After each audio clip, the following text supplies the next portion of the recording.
moet nou onthou dat ons besig is om parallelle te trek. Ons moet onthou dat ons besig is om te sê, maar ons gaan kyk wat gaan aan in die Rooms-Katholieke Kerk, maar ons gaan ook kyk wat het aangegaan in Babylon. Ons sê die een se inligting is beskikbaar, ons kan gaan kyk daarna, want hy bestaan nog vandag, die ander een se inligting is nie so geredelik beskikbaar nie. Ons moet 'n legkaart bou, en die legkaart stukkies gaan kry ons in die Bybelse geskiedenis, ons gaan kry dit in die sekulêre geskiedenis, en ons kry dit in mitologie, wat net baie ou geskiedenis is, wat so bietjie sterkies gekry het. 'n ding wat ek gisteraan vergeet het om te sê, ons het gesien dat die Rooms-Katholieke Kerk sy absolute bes probeer om 'n ander persoon, in die teologie word so 'n persoon genoem 'n mediator. En in die Rooms-Katholieke Kerk is daar twee van hulle. Die een is die priester, en die ander een is Maria. Julle sal nog sien, ek dink ons kom vandag daarby uit, dat sy word in die Rooms-Katholieke Kerk 'n naam gegee, mediatrix. Dat sy optree as mediator tussen jou en Jesus. Asof die voorhangsel van die tempel nooit geskeur het nie. Hoor julle wat ek sê? Die voorhangsel het geskeur toe Jesus gesterf het. Wat beteken, en Paulus interpreteer het vir ons die simboliek baie mooi. Hy sê, ons kan nou met vrymoedigheid, in Engels, we can boldly go to the inner sanctum. Ons kan in die allerheiligste ingaan met vrymoedigheid. Ons het vrye toegang tot die allerheiligste, want wie sit daar? Wie het ingegaan en daar gaan sit en nie weer uitgekom soos die hoëpriester van ouds nie? Is ons enigste hoëpriester Jesus Christus. En ons het toegang tot die Vader direk. En priestcraft, ek hou van daai woord, daar is nie regtig 'n Afrikaanse ekwivalent daarvoor nie. Priestcraft probeer altyd iemand tussen jou en God insit. 'n ander mediator. En wanneer jy dit teenkom, dat daar so iemand of so iets is, dan weet jy te doen met 'n pagan, 'n heidense godsdienst. Wanneer jy 'n priester is, met ander woorde, as jy optree as 'n agent, want dit is maar wat 'n priester is, as jy optree as 'n agent van God die Vader, of van Jesus Christus, of van die Heilige Gees, dan het jy net een taak voor die Here. En dis al wat jy moet doen. Jy moet die persoon vir wie jy bedien, en ek weet daar's baie van julle wat bedien, aan Jesus vasmaak. Jy moet hom nie vasmaak aan jouself, of aan jou organisasie, of aan jou kerk, of aan jou bankrekening, of aan jou Bybel nie. Want in ons dag word ook die Bybel in die plek van die voorhangsel gesit.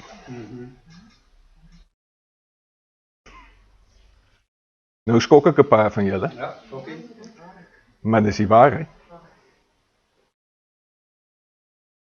Jy moet die persoon vir wie jy bedien aan Jesus vasmaak, want hy het vrye toegang tot Jesus, en hy het vrye toegang tot die Vader, deur Jesus wat ons enigste mediator is, tussen ons en God die Vader.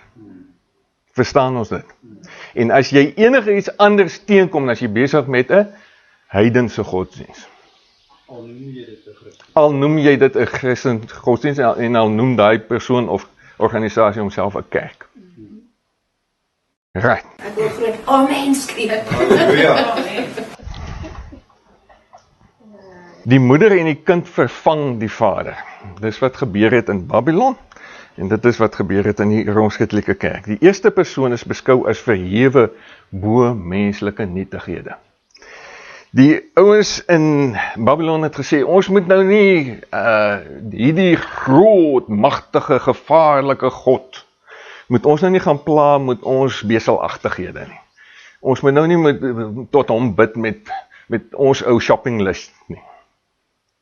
En dit het gevolge gehad. Hulle het gesê, hierdie Vader, hierdie groot God, die een God waarvan ons gisterand gepraat het, hy moet net in stilte aanbid word. Jy moet nie lawaai maak nie, want dan pla jy hom. Met die gevolg dat hy op die ouend glad nie aanbid is nie. Het julle al in stilte probeer aanbid? Ja, dis wel. Jy raak aan die slaap en dit moet die heidene ook gebeur. Met die gevolg dat die God op die ouend glad nie aanbid is nie. En 'n voorbeeld daarvan is, jy kry vandag in Indië, wat die Hindoeland in die wêreld is, kry jy geen tempels aan Brahma nie. So. Die hoofgod word nooit aanbid nie. Daar's geen tempels vir Brahma nie, terwyl hy die nommer 1 is van hulle drie eenheid, Brahma, Vishnu en Krishna. Die moederkind aanbidding versprei na Egipte, en daar is hulle genoem Isis en Osiris. Na Indië, daar is hulle genoem Isi en Iswara. Na Asië, daar is hulle genoem Cybele en Diois. En die Romeine het hulle genoem Fortuna en Jupiter Poor. Poor beteken baba of die kind.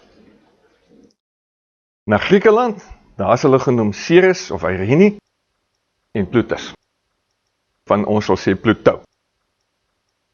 Ook versprei na Tibet, China en Japan, die verre ooste met ander woorde, daar is hulle genoem Xingmu en die kind. En ek het vir julle gaan prentjies soek daarvan.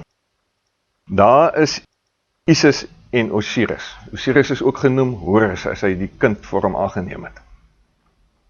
Horus is waar ons die Engelse woord hour vandaan kom.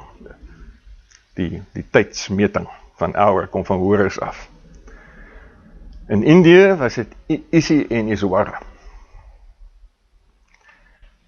En die Hittite het hulle genoem die songodin en die kind, dis 'n voorstelling van het.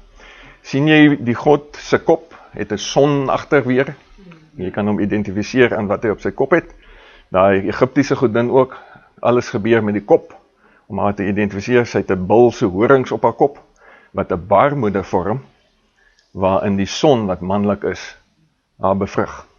Sien jy wat daar gebeur? En dis hoekom sy 'n kind het. Reg. In Griekeland is hulle genoem Ceres en Plutus. Die Romeine, Fortuna en Jupiter Poor. Die kind in Assirië. Nou, Assirië het so 'n klein bietjie noord gelê van Babylon. Wat was Assirië se hoofstad? Nee, Babylon. Na. Nineveh. Hoekom weet ons van Nineveh? Want Jona moes toe gaan. Wie het vir Nineveh gebou? Nimrod. Nimrod het vir Babylon gebou en hy het vir Nineveh gebou. En die stadskern van Nineveh word tot vandag toe genoem Nimrod. Vernoem na Nimrod. Goed. Die Babyloniërs het vir Semiramis aanbid as Rea, die groot moedergodin. Ons het gisterand daar prentjie ook daarop gehad. Hy is haar man sowel as haar seun. Nou, dit het my vir baie lank verskriklik verwar, hierdie storie, dat partykeer is hy haar man en partykeer is hy haar seun, en dan kry jy nog 'n ander verskynsel ook, is dat in Egipte is hy haar broer. Als dieselfde. En dan moet 'n mens moet verstaan, wat is die agtergrond hiervan, dan begin jy verstaan, hoekom die ou mense dit so uitgebeeld het. Ons het gesê dat Semiramis was die blanke vrou van die swart groot koning van Babylon, Nimrod. So as hy die koning was, dan was sy die koningin. En ons het gesê, sy was verskriklik mooi, sy was letterlik 'n beauty queen, en sy was verskriklik losbandig. So, wanneer haar man die groot koning gaan oorlog maak het, en wanneer hy op sy jagtogte gegaan het, wat het sy gedoen? Sy het rondgeslaap, sy het rondgekuier in Babylon. En so raak sy toe een keer swanger. Maar haar man is nie tuis nie, en sy is die koningin. Nou moet sy verduidelik, hoekom is sy swanger. En sy het toe nou dieselfde probleem as wat Dawid gehad het met Batseba. Want Batseba se man was ook nie daar nie. Toe moet hy hom terugkry van die battlefield af. Onthou julle die storie. En Semiramis wag toe vir Nimrod, om terug te kom van waar hy ook al was. Ons weet nie of hy oorlog gemaak of gejag het of wat hy gemaak het nie. Sodat sy by hom kan slaap en die kind aan hom kan toeskryf. Maar toe word Nimrod gedood op die tog waar hy ook al was. En hy kom glad nie weer terug. Toe moes hy 'n ander plan maak. En sy versin toe 'n storie, 'n leuen, wat tot vandag toe vertel word. En die leuen wat sy vertel het, is dat, luister mooi, is dat Nimrod se gees het in die nag na haar toe gekom. Toe hy natuurlik nou sterf, daar toe kom sy gees los van sy liggaam af, en sy gees kom na haar toe, hy slaap met haar, and he impregnates her, sy gees. En dit is hierdie geeskind van Nimrod wat sy nou dra. Die kind het 'n ander pa, regtig, ons weet nie wie was die pa nie. Maar hierdie kind is nou volgens haar Nimrod se geeskind. Hy is Nimrod, luister mooi, se inkarnasie. Vandag sal ons sê, en Hollywood sal sê, dis Nimrod se avatar. Met ander woorde, die kind is eintlik Nimrod. En dit is hoekom die man van haar, Nimrod, ook op die ouend haar kind geraak het. Dieselfde naam. Verstaan julle hoe hulle geredeneer? Right. Die skrif noem hom Tammuz. Nou julle sal onthou die prentjie wat ek gisterand aan die einde vir julle gewys het. Wie hang daar aan die kruis? Tammuz. Dis nie Jesus nie. Dis Tammuz. Dis daai geïnkarneerde kind van die Babyloniese god, of koning, Nimrod, wat hier boek aan die kruis uitgebeeld word as die vader, en sy losbandige vrou, Semiramis. Right? Die klassieke skrywers noem hom Bacchus. Bacchus beteken die beweende. Die vroue het oor Bacchus gehuil. Die skrif sê dat die vroue ook gehuil het oor Tammuz, daar in Esegiel. Ken julle daai skrifte? Staat se voortgang gesit in Ween. Nee, by die tempel gesit in Ween. Oor Bacchus, oor Tammuz, kies tog. Die doel van die Bacchus orgies, dit is wat ons met die naam Bacchus vereenselwig, is losbandigheid, dronkenskap en brassery. Dis wat ons ken van Bacchus, maar hulle het gesê die Bacchus orgies is die suiwering van siele. Freud se sielkunde het al in Babylon gegeld. Nimrod het vir die mense gesê, en onthou hy het geleef in die tyd van die patriarge. En Nimrod, die rebel, het gesê, nie met my so nie. Ek sal rebelleer teen hierdie God, wat my so onder druk probeer sit. Doen baie sonde, moenie luister na die patriarge nie. Doen baie sonde, moet net nie skuldig voel daaroor nie. Geniet dit. En dis waar die Bacchus orgies vandaan kom. En wanneer jy sonde geniet en jy voel nie meer skuldig daaroor nie, dan is jou siel gesuiwer van sonde.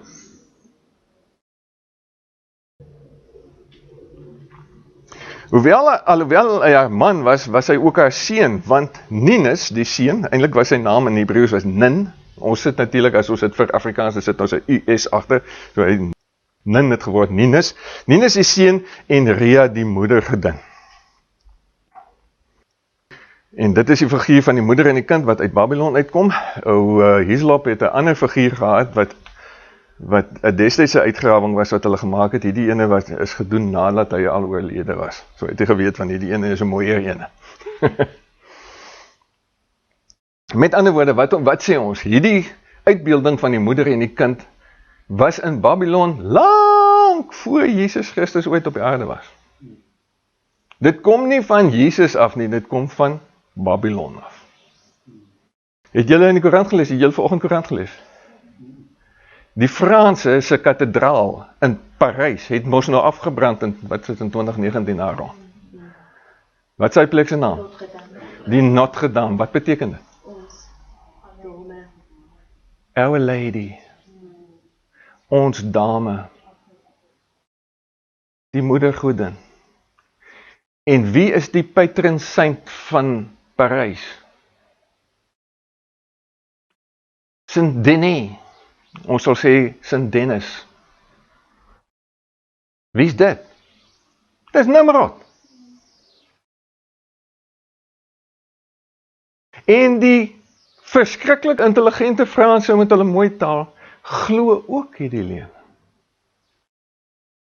Dis hulle wat die mense wat hierdie leuen teengestaan het, die hugenote, vermoor het. En vandag wy hulle haar kathedraal weer in, want hy is nou herstel na die brand. Die krag van decepsie. Ongelooflik. Ou leuns. Ou leuns. Kus en Nimrod. Klassieke geskiedenis se Ninus en die Bybelse Nimrod neem presies dieselfde plek in die geskiedenis in. En dit is maklik om dit agter te kom, jy weet vir wie die Bybel Nimrod noem, en as jy die klassieke sekulêre geskiedenis gaan lees, dan sien jy, maar daar was presies net so 'n ou, die klassieke geskiedenis noem hom net 'n ander naam, sy naam vir hulle is Ninus. Dis dieselfde persoon. Nimrod het ons gisteraand gesê, het 8 stede gebou, Babylon, Erek, Akkad, Kalne, Ninive, Rehoboth, Kalag en Resen. En daar kan ons sien op die rooi van die kaart wat ek vir jou wys, hoe groot was sy koninkryk. Nimrod was nie sommer so 'n oukie nie.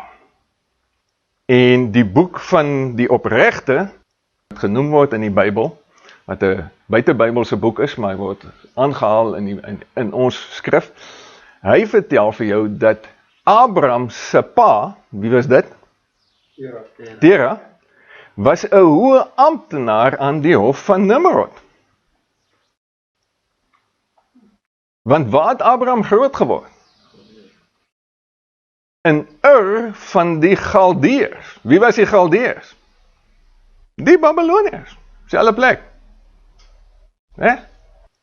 So dis die tipe atmosfeer waarin Abraham groot geword het. Ninus was bekend as die seun van Bel of Belus, die stigter van Babylon. Dis wat die sekulêre geskiedenis vir ons vertel. So, wie is Ninus? Dis Nimrod. Is Nimrod. Bel, wat beteken Lord of Belus, was dus die Bybelse Kus. Kus was Nimrod se pa. Kus was ook bekend as Hermes. In Egypties beteken Hermes die seun van Gam. Dus ons weet, Hermes was Kus, want die Bybel sê Kus was die seun van Gam. Kus het vir Babylon gestig, en dit moet ons nou, die goed moet ons 'n bietjie uitmekaar uitkry, anders gaan ons die mekaar raak. Kus het vir Babylon gestig, nie gebou nie, gestig. He founded it. Nimrod het vir Babylon gebou. En Semiramis het die verdedigingswerke opgerig, waarskynlik na Nimrod se dood. Dis hoekom sy daai toring op haar kop het. Hierdie Kus was die meesterbrein agter die toring van Babel. Nou daar linksbo sien jy 'n baie beroemde skildery van Pieter Bruegel, 'n Nederlandse skilder en vrymeestelaar wat die bou van die toring van Babel en die onvoltooide toring, want ons weet hy was nooit klaargemaak nie, vir jou uitgebeeld het in 'n skildery. Dit was natuurlik sy idee van hoe dit gelyk het. Die argeologie sê vir ons, hy het nie so gelyk nie, dit was waarskynlik 'n ziggurat wat hulle opgerig het, 'n trappiramide. Nie so 'n ding soos wat hy daar geskilder het nie. Maar toe gaan die Europese parlement en hulle gaan bou 'n gebou waarin hulle sittings hou, wat geskoei is op Pieter Bruegel se skildery, en vandag sit die Europese parlement in die gebou wat lyk soos die toring van Babel. En verskriklik vroom het hulle nie in daai auditorium van hulle 'n sitplek nommer 666 nie. Hulle reserveer hom. Mense, dit is feite wat ek vir julle gee, dit klink fantasties, maar dis net hoe dit is. Wanneer het die toring van Babel gebeur? Waar in tyd is ons min of meer as ons praat van die toring van Babel? 4 generasies na die vloed. Dis net na die vloed, en dit is die eerste groot daad van rebellie teen God die Vader na die vloed. Ons het gisteraand vir julle ervaring gegee van hoe moes dit gewees het na die vloed, toe mense ongelooflik bewus was van God se heiligheid en die verskrikking van sonde, en dit duur net 4 generasies in die tyd van die patriarge vir 'n rebel, wat waarskynlik 'n reus was, wat letterlik die kind van Satan is, want dit was wat die reuse was, die seuns van God, wat hulle verwek het by mense vroue. En hy het gesê, ek sal rebelleer. En dit is waarmee die Europese parlement hulle self vereenselwig. Kus Janus en Marduk. Janus beteken chaos, wat niks anderster is as verwarring nie. Verwarring van taling was by die toring van Babel, dit weet ons almal. Dit veroorsaak dat mense oor die aarde versprei, en dit weet ons ook uit die skrif uit. Die symbool van kus was die knippel. En julle sal onthou, ek het gisteraand vir julle gewys, daai een figuur wat die knippel by hom gehad het. Om te versprei in Galdees beteken knippel. Selfe woord, is die allegorie, dis waar die allegorie inkom. Een woord, 2 betekenisse, en ons gaan dit nog baie kry in hierdie lesing. Om te versprei in Hebreëus is Hephaistos. Nou Hephaistos ken ons as een van die Europese gode. Hy was 'n ou soos Thor, hy was 'n blacksmith. Hy het uit yster gesmee. Wie was Janus? Janus is die ou van wie ons die maand Januarie vandaan kry. Die maand Januarie is na hom vernoem. En Januarie is die hoeveelste maand? Die eerste maand. Maar hy was nie altyd die eerste maand nie, hy was eers die 4de maand. Maar die God na wie hy genoem was die God van poorte in Rome. En hy het 'n poort gehad in Rome, 'n fisiese poort, wat altyd toe was, gesluit. Behalwe in tye van oorlog. Dan is daai poort oopgemaak en dan het die armies, die leers van Rome, het uitgemarseer uit Rome uit om te gaan oorlog maak deur die poort van Janus, want hy was die God van poorte en van oorlog. Janus is beskou as die vader van die gode. Wie was Rome se gode? Was die vergoddelikte mense wat gelewe het. Dit was die party van hulle was patriarge. En Janus was die vader van hulle. So in die werklike lewe, in die werklike geskiedenis, wie was Janus? Dit was Noag. Hy was Noag, want hy is die ou wat die aarde gerepopulate het na die vloed. Hy was die vader van al die ouens wat vergoddelik is na die vloed. En die heidene van die ou tyd, spesifiek van Rome, het verskriklik baie respek gehad vir Noag. Hoekom? Want Noag het in 2 wêrelde geleef. Noag het gelewe voor die vloed, in die tyd wat genoem word in die geskiedenis die voortyd, en Noag het gelewe na die vloed. So Noag het kennis gehad van die voortyd, en hy het kennis gehad van die navloedse wêreld. Noag het dus kennis gehad van die okkultiese magte wat die reuse gehad het, en die kennis wat die reuse gehad het, en hy is die enigste ou wat dit kon oordra na die navloedse tyd. Nou ons weet hy het dit nie oorgedra nie, sy skoondogter het dit waarskynlik oorgedra, Gam se vrou. Maar Noag is beskou as 'n ou wat 2 lewens gehad het. Hy kyk agtertoe en hy kyk vorentoe. En dis hoekom hy 2 gesigte gehad. Die een was 'n ou gesig en die ander een was 'n jong gesig. Ek gaan later vir julle ander prentjies wys waar dit so uitgebeeld word. En toe sê die mense, nee, Januarie kan nie die 4de maand wees nie. Januarie moet die 1ste maand wees, want hy is die God van poorte. Hy maak die jaar vir ons oop. Hy kyk terug na die vorige jaar, en hy kyk vorentoe na die volgende jaar wat kom. Die toring van Babel was die eerste daad van rebellie na die vloed. Dit wil sê, Kus, die meesterbrein daarachter, moet die eerste Marduk wees. Nou Marduk, sy naam kry jy ook in die Bybel, het ons gesê, een van die poorte van Babylon was ook na Marduk vernoem. Marduk is die groot rebel. Kus, Nimrod en Semiramis. Kus het ons gesê was Babylon se stigter, Nimrod was Babylon se bouwer. Semiramis was die bouwer van Babylon se mure, sy verdedigingswerke. En daar kan jy weer sien, dat ek vir jou 'n ander beeldjie opgesit, waar sy weer hierdie toring op haar kop het. Dit wil sê, Semiramis was die vestinggodin. Dit wil sê, Nimrod as haar man, moet die vestinggod wees, want hy is haar consort, hy is haar man. En dit klaar vir ons 'n groot raaisel op wat ons in die Bybel kry, want die Bybel praat daar in Daniël van die vestinggod. En die ouens wat die mitologie bestudeer sê, maar daar is nêrens in die mitologie is daar 'n ding soos 'n vestinggod nie.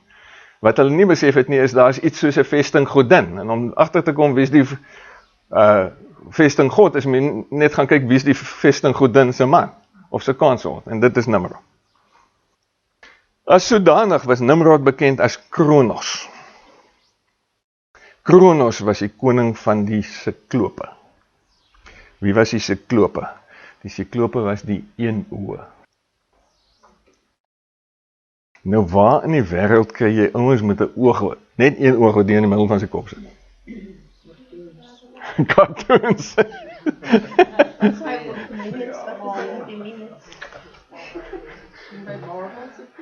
Het julle geweet, die was sulke ouens in Afrika? Afrikaner landgenoot. Het jy geweet dat jy nie vandag hier so gewees het, as dit nie vir een oe was? En ek is dood ernstig. Dood ernstig om te sê. Weet, wat soek jy met jou ligte pink vel hier so in die suidpunt van Afrika?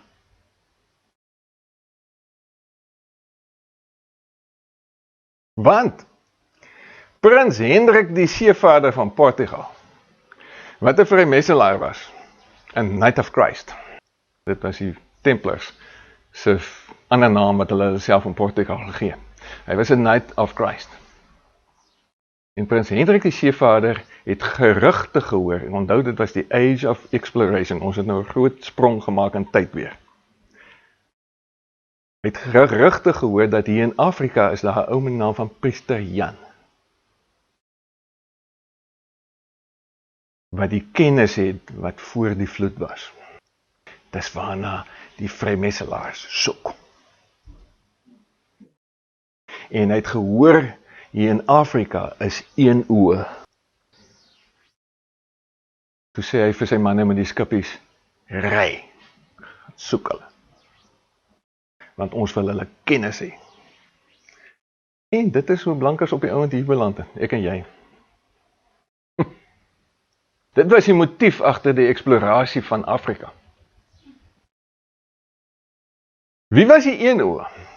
Die eenoe het nooit bestaan nie. Nie as sulks nie, maar hulle is simbolies so uitgebeeld. Want as die Kundalini slang in jou rugstring ten volle ontwikkel word, en ek het die navorsing daaroor gedoen, ek die ou wat dit oopgebreek het, so ek verstaan hopelik hoe dit werk, dan gaan, as jou 6de chakra oopgaan, dan gaan jou 3de oog oop en hy sit hier. En hy stel jou in staat om permanent in die geeswêreld in te kan sien. Dit was die kennis van voor die vloed.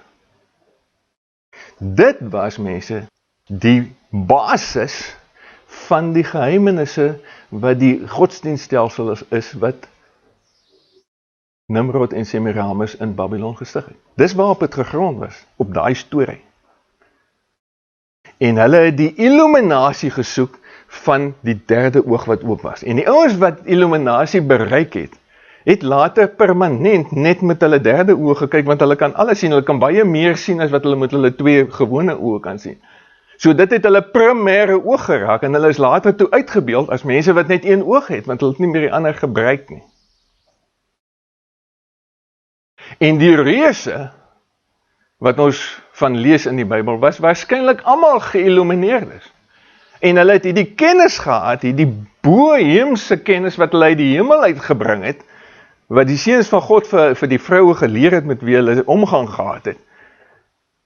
En hulle kon net baie beter kompeteer as al die mense, en hulle het die aarde oorgevat. Dis hoekom God 'n vloed moes stuur om die aarde te verlos van die reëse.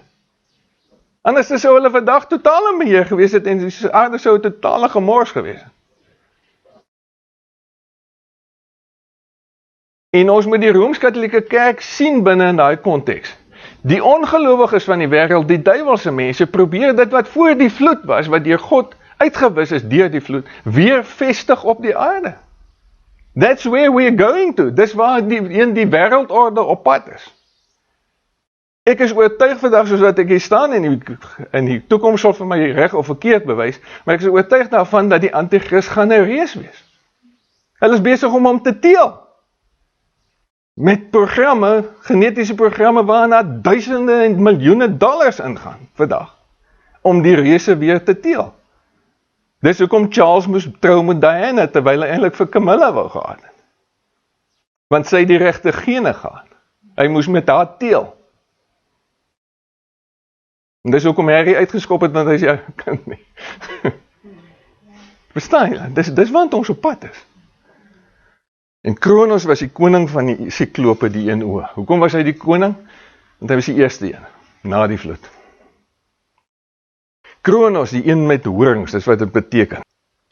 Horings is 'n oosterse simbool van mag. Hulle het nie destyds AK's gehad om ouens mee uit te beeld nie, soos die rebellebewegings vandag doen met Che Guevara en die ouens nie. Hulle het hom uitgebeeld met horings. Dit het sy mag gedemonstreer. Nimrod, sê die Bybel vir ons, was die eerste maghebber op aarde. Die eerste ou wat oorlog gemaak het met sy buurman, hy is die eerste ou wat 'n empire gestig het. Kronos was die vader van die gode. Hy was die eerste, hy was die eerste sterfeling wat vergoddelik is. En daar sien ons vir ou Kronos. Ons sien, wat het hy in sy hand? Twee goed. Een is 'n sandloper, en die ander een is 'n sens. In Engels 'n scythe. Daai ding waarmee jy koring oes. Want hy het toe later begin bekend staan as the Grim Reaper. Death. As jy praat van die tarot deck van kaarte, daar staan hy bekend as Death. Hy is die ou wat die siele kom oes op die aarde. As jy doodgaan en jy is nie by Jesus nie, dan kom hy vir jou haal. Nimrod, die bul met horings. Die bul is in Assirië verstaan, en dit is wat die woord beteken daar, dit kan ook beteken regeerder of prins. Weereens allegorie, een woord, twee betekenisse. En natuurlik net die ingelyfdes is die ander betekenisse geleer. Dit wil sê, die Assiriese konings is uitgebeeld met bulhorings. Dit is 'n manier gewees om te sê, dis 'n magtige ou hierdie. Togrul-Beg van die Turke is relatief onlangs, dit was Hislop wat geskryf het relatief onlangs, so in sy tyd was dit relatief onlangs, ons is nou al lang terug, is hy uitgebeeld met horings. Ek kon 'n prentjie op die internet opspoor van 'n ander ou, wat ook uitgebeeld is met horing, ook 'n Turk, is hy uitgebeeld met horings. Die Anglo-Saksers aanbid 'n god met die naam van Zernebogus. Hy was 'n swart, bose god van slegte voortekens.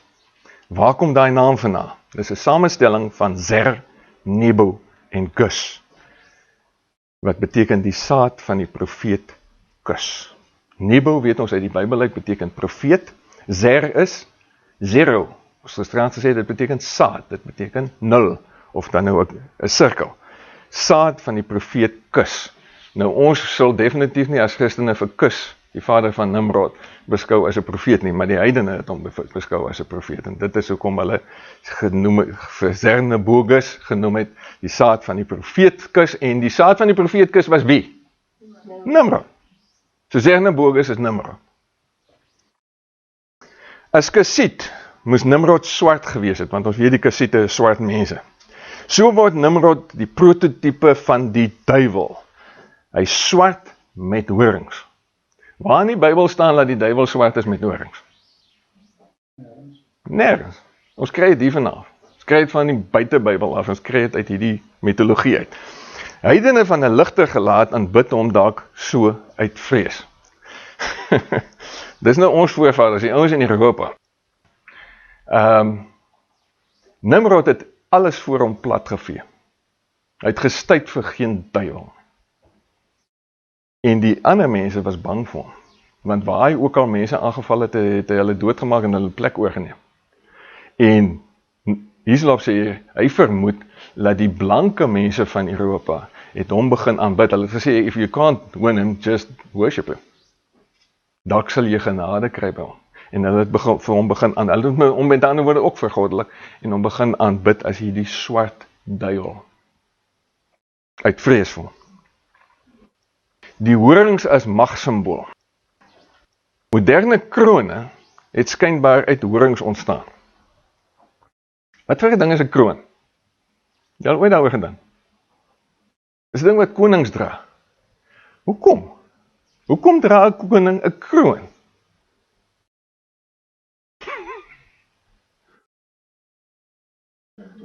Hoekom, soos Hopel kan draai nie 3 bal in die rond en 'n slambol in my kiesie nie. Kyk, dis is 'n bene deur. Hoekom draai jy 'n kroon?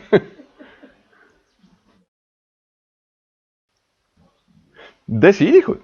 Dit was simboliek om te sê, ek het mag. En ek sit dit weer eens op my kop. Die eerste krone was blykbaar kopbande waarin horings geset was.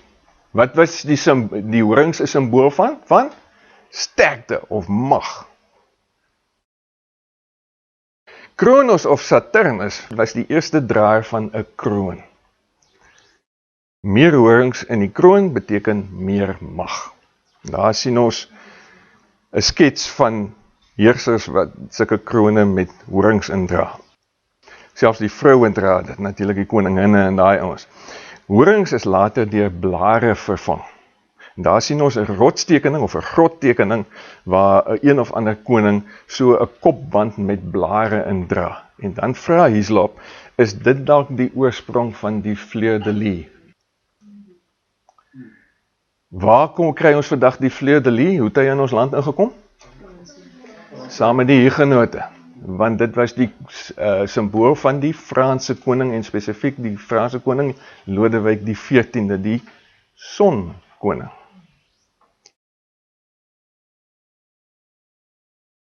Die wye aanwending van horings, wat vir ons 'n idee gee van hoe wyd was Nimrod se invloedssfeer. Amerikaanse rooiheide vandag nog doen hulle buffeldans met horings op hulle koppe, en daar sien jy 'n foto van 'n ou wat dit vandag nog so doen. Maar die buffeldans, het die navorsers bevind, kom van die Griekse saterdans. Dis waar hulle dit gekry het. Die VSA en Griekeland lê ver uit mekaar op die wêreldkaart. Dit gee ons 'n aanduiding van die grootte van Nimrod se invloedssfeer. Nimrod was 'n ongelooflik beroemde ou. Hoekom? Want hy was een van die min mense wat 4 generasies na die vloed nog gelewe het op die aarde. Toe almal het van hom geweet. Vlerke dui ook op groot mag. Dieselfde Hebreëse woord wat met magtige vertaal is, dui ook op vlerk. Weereens een woord, 2 betekenisse, en net die ingewydes ken die ander betekenis. Voorbeelde uit die mitologie uit. Ons sien Perseus reis met vlerke wat hy van die gode ontvang het. In die vorige foto kan jy sien, een van die Assiriese gode word uitgebeeld as 'n bul, nie met horings nie, maar met vlerke, om te sê, hierdie ou is 'n magtige ou. Bellerophon verrig heldedade op 'n gevleelde perd se rug. Wat is die naam van daai gevleelde perd? Pegasus. En ons movie companies noem hulle vandag, wat is die ding se naam? TriStar, het so. Noem hulle self daarna. Icarus se vlerke smelt af. Ken julle die storie van Icarus? Icarus was hierdie ou wat so belangrik vir homself was, dat hy vir homself vlerke gemaak het van vere. En toe plak hy hulle aan sy skouers vas met was. En toe begin hy vlieg, en hy vlieg op, en toe vlieg hy op die oond so na aan die son, toe smel die son die was, en toe val sy vlerke af, en toe val hy homself des dingers op die grond. Nou, hoekom dink jy sou hierdie kunstenaar, wat kunsgeskiedenis geswat het, met sy airbrush werk, Hoekom het hy vir Icarus uitgebeeld as 'n swart man?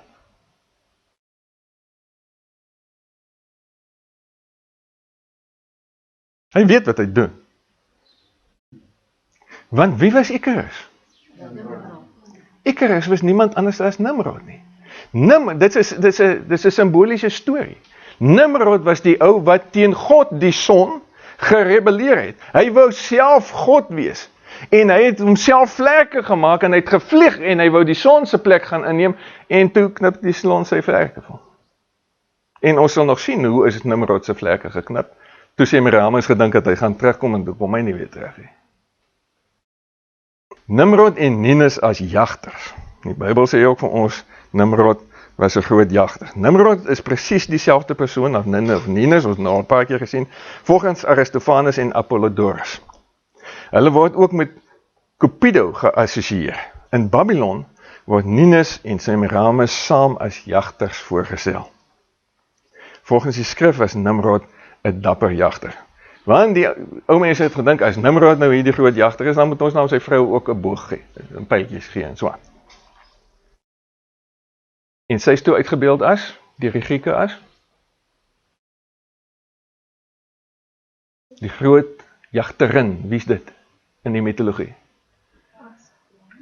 Diana. Haar ander naam was Artemis, die een met die baie borste. En toe Paulus in Griekeland kom, in Efese, van alle plekke, dus daar 'n groot opstand, want Paulus verkondig aan God, en die Efesiërs het vir ure lank geskree, groot is Diana van die Efesiërs. Ken jy die storie in die Bybel? Ja. Dis hierdie goed. Die kind in Egipte. Nimrod, die eerste centaur. Nou, wat op aarde is 'n centaur? Die centaur konsep ontspring in Babylon. Die doel daarvan was die verering van die eerste persoon wat ander leer perdry het. Nou, hoekom dink jy, is hierdie centaur, wat is 'n centaur? 'n Centaur is 'n ding met 'n menslike bolyf, maar met 'n perd se agterlyf, of onderlyf. Hoekom dink jy dit ontstaan? Ja, is 'n baie interessante storie wat jy sal vertel, is dat die inboorlinge in die Amerikas, en veral in Suid-Amerika, toe die Spanjaarde hulle ingeval het destyds na Columbus nou natuurlik die storie ontdek het daar. Toe het die Spanjaarde met perde ingekom, en met swaarde op die perde, hulle die Indiane daar afgemaai, Cortes en sy soldate. En die inboorlinge het, hulle het glad die perde geken, hulle het nog nooit so iets gesien nie, en hulle het gedink, hierdie goed wat hulle aanval, is een wese. Hulle het gedog, hulle het nie gedink is 'n mens op 'n perd nie, hulle het gedog, dis 'n perdmens. Want hulle het glad nie perde geken nie. Nou, hierdie storie van die centaurs het natuurlik nou in Suid-Amerika afgespeel nie, het was nou daar in die Midde-Ooste gewees. Nimrod het vir homself perde gekry, want hy was 'n jagter. En hy wou vinnig beweeg. En die enigste manier om vinnig te beweeg was op 'n perd. So Nimrod is naderhand beskou as een met die perd. Dis een beskouing daarvan. 'n Ander moontlikheid is dat hy was so 'n seksueel wille mens gewees, dat hy beskou is as 'n mens met die bolyf van 'n gewone mens en die onderlyf van 'n perd. En dit is maar hoe die heidene dink oor hierdie goed. Die eerste centaur was Kronos, dan nou Nimrod. Die centaur word ook vandag uitgebeeld as Sagittarius, die boogskutter in die zodiac, of dan nou die diereriem. En hier sien ons hoe die mitologie vertel van hoe hierdie centaurs met mekaar geveg het en mekaar doodgemaak het. Jy sal sien, hulle was baie lief om klip te gooi. Groot klippe, nie klippe in die rotse. Het hulle mekaar mee gegooi. Groot, sterk ouens. Amper soos reëse. En dis hoe dit uitgebeeld word. Ek wil hê jy moet oplet dat daai ou het daar om sy een arm het hy 'n diervel. Wat se dier se vel is dit? Dit is 'n luiperdvel. Dit is 'n bietjie sleg uitgebeeld, want die ouens het nie destyds lekker geweet hoe lyk luiperds nie, want goed was al 'n bietjie uitgeroei daar by hulle. En daar sien ons nog 'n toneel uit die mitologie uit, The Rape of Deianira. En wat sien ons? Dit is 'n centaur wat 'n maagd ontvoer en haar verkrag. Wie was dit? Dis die reuse wat omgang gehad het met die dogters van die mense. Daar is honderde stories in die mitologie daaroor. Die geveg tussen die centaurs, ja, lang storie in die mitologie, ek gaan nie al die name probeer uitspreek nie. Maar dit is 'n vreeslike storie. Die kunstenaars was verskriklik beïndruk met hierdie storie. Kyk maar so 'n bietjie daar.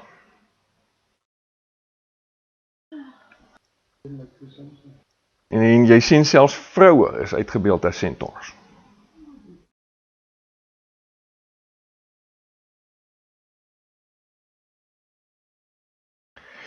Nimrod die swart Afrikaan.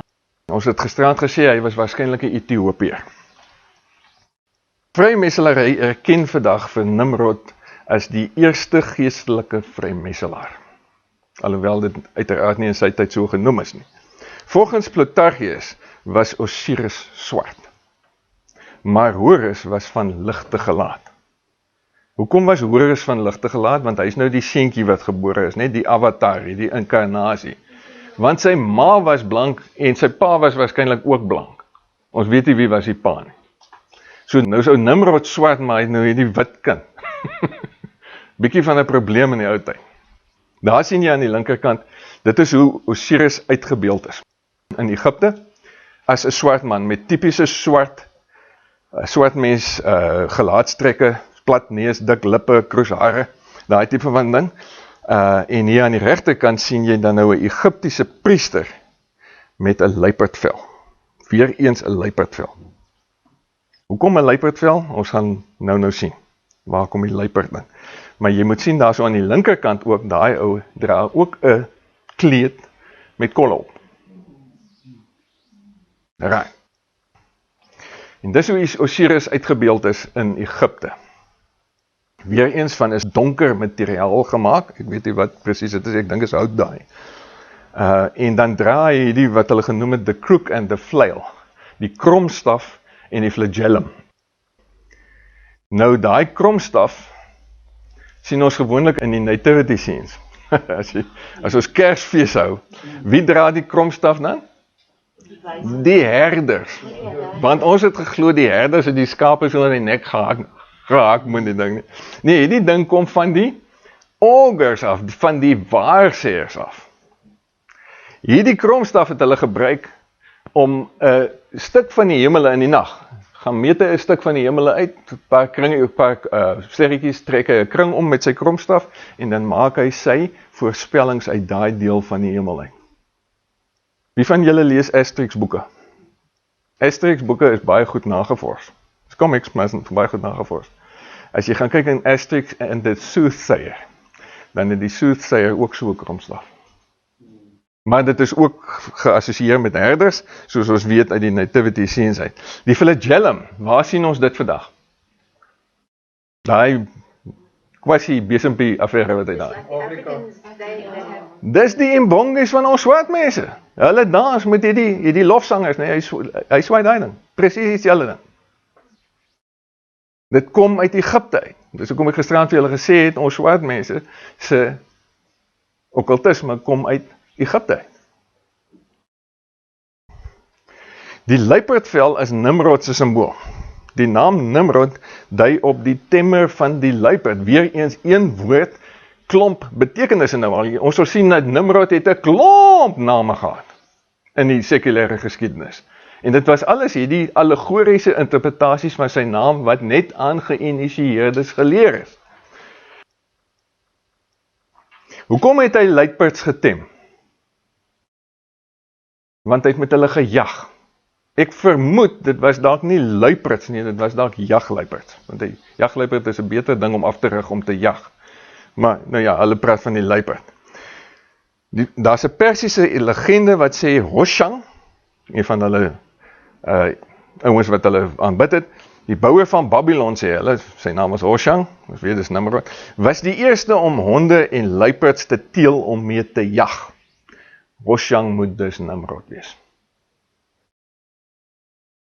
Nimrod dra luiperdvel as Osiris en as Osiris se hoëpriester. En dit is hoe die Egiptenare hom toe gaan uitbeeld het. En nou kan ons sien hoe Egipte hulle okkultisme gaan haal het in Babylon.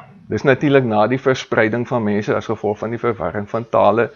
Na Babylon het hulle Egipte toe onder andere ook gegaan. En daar sien ons in die kleiner prentjie sien jy 'n uitbeelding op een van die piramides van hoe die priester die luiperdvel dra. Dit het hom geïdentifiseer as 'n priester van Osiris, as 'n priester van Nimrod, die luiperdtemmer. En daar sien ons dat die Egiptenare selfs die bulkalf uitgebeeld het as 'n bulkalf soos 'n luiperd, met kolle, om hom te assosieer met Nimrod. En dit is daai bulkalf, Apis was sy naam, wat die Israeliete toe in die woestyn loop maak het. Want dis wat hulle geken het in Egipte. Dit was die god, Osiris, of dan nou Nimrod, wat deel was van die Israeliete geskiedenis, maar hulle het nie besef, dis dieselfde ou nie.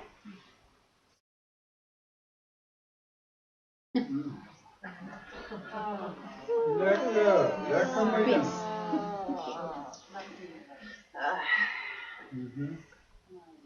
Hoekom? Hoekom 'n luiperd? Ek dink dit is 'n moeilike vraag om nou te beantwoord, nie? Dis waar hulle dit kry. En hulle weet nie.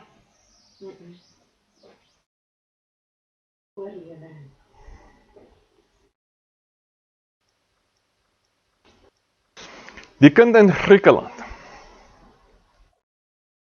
Die gevlekte takbok as simbool van Nimrod. Nou as jy in Griekeland bly en jy wil graag vir Nimrod aanbid as die temmer van die luiperd en jy wil dit uitbeeld, dan het jy 'n probleem. Hoekom?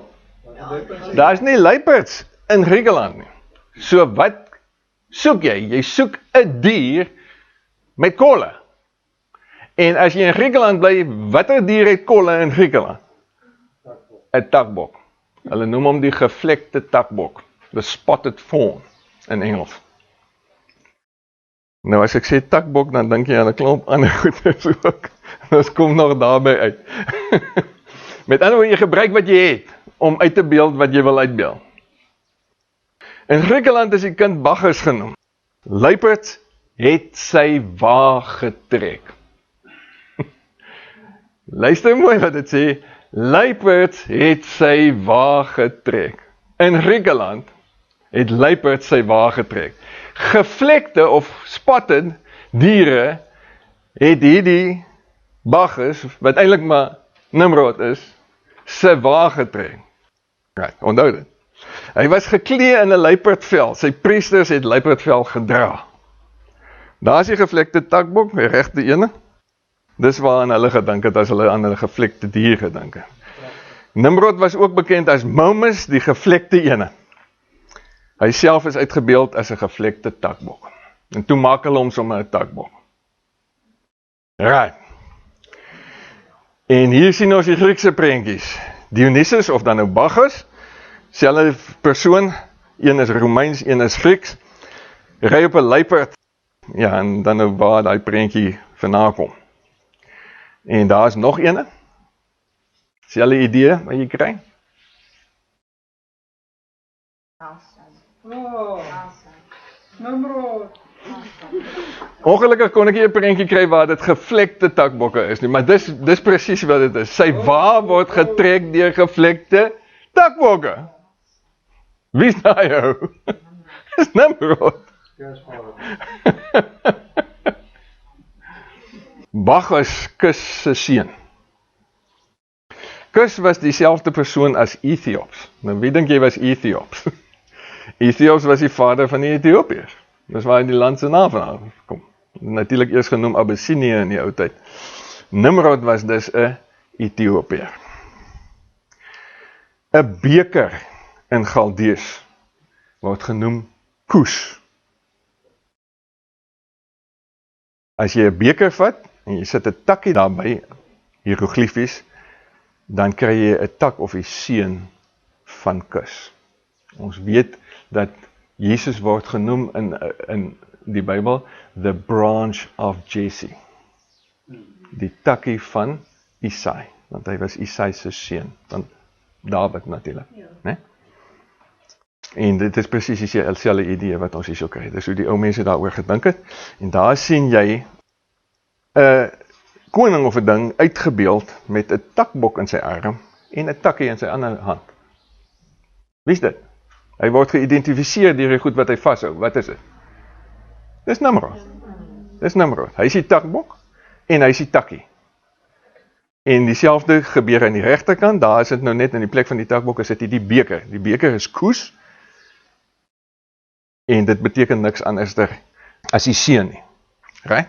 So die ingelyfdes weet nou, die takbok is nie 'n takbok nie. Hulle weet Die beker is nie 'n beker Die beker is nie 'n beker nie. Hulle kan die simboliek interpreteer, en soos wat ons gisterand gesê het, die priesters was die ouens wat die kennis gehad het om hierdie simboliek te interpreteer. En dis presies hoe die vrymeestelaars vandag werk. Die klimoptak is simbool van Bacchus. Wat is klimop in Engels? Ivy. Tydens Bacchusorgies het aanbidders klimopranke in hulle hande gedra, om hulle koppe gedraai en op hulle lywe getatoeëer. Bacchus is ook Kisos genoem, en dit is klimop in Grieks. In die geheimenisse was Bacchus bekend as die tak. Die tak is dus allegorie. So oral waar jy ivy leaves, of klimopblare, of takke sien, dan weet jy, daar word gepraat van Nimrod. Beteken Nimrod. Bacchus die vestingbouer. Bacchus is ook Basarius genoem, die omringer met 'n meer. En ons weet waar dit vandaan kom. In Assirië, Egipte en die Griekeland is die kind in die moeder se arm dus niemand anders as Nimrod nie. Nimrod het natuurlik nie net vir Babylon gebou nie, hy het ander stede ook gebou waar hy natuurlik die mure gebou het. Daar sien jy 'n offerande aan Mars. Wie was Mars? Mars was die Romeinse god van oorlog, 'n wrede god. En daar sien jy hulle is besig om 'n vark, 'n skaap en 'n bees te bring vir offers. Daar staan die priester, so derde van links staan die priester met sy byl, waarmee hulle koppe gaan afkap. En aan die regterkant sien jy die altaar. En op die altaar sien jy wat? Takkies. Mars is Nimrod. Verstaan jy hoe die simboliek werk? Right. Hoekom word Mars, wat die oorlogsgod was, geassosieer met Nimrod? Want Nimrod was 'n geweldenaar. Dis 'n foto wat ek geneem het by Parelstrooi Kerk. Die De Villiers familie is vervuil van vrymeselary in Suid-Afrika. Jammer as jy De Villiers is of voorstate het. Maar is gewoon 'n feit, ek het weer al die goed gegaan in my lewe. En kyk die Ivy Leaves. Daar het hy hulle vir Boas en Jagin, die twee pilare van vrymeselary, met klimopblare omgedraai op die grafsteen. En die vrymeselaars handdruk uit die aard van die saak al.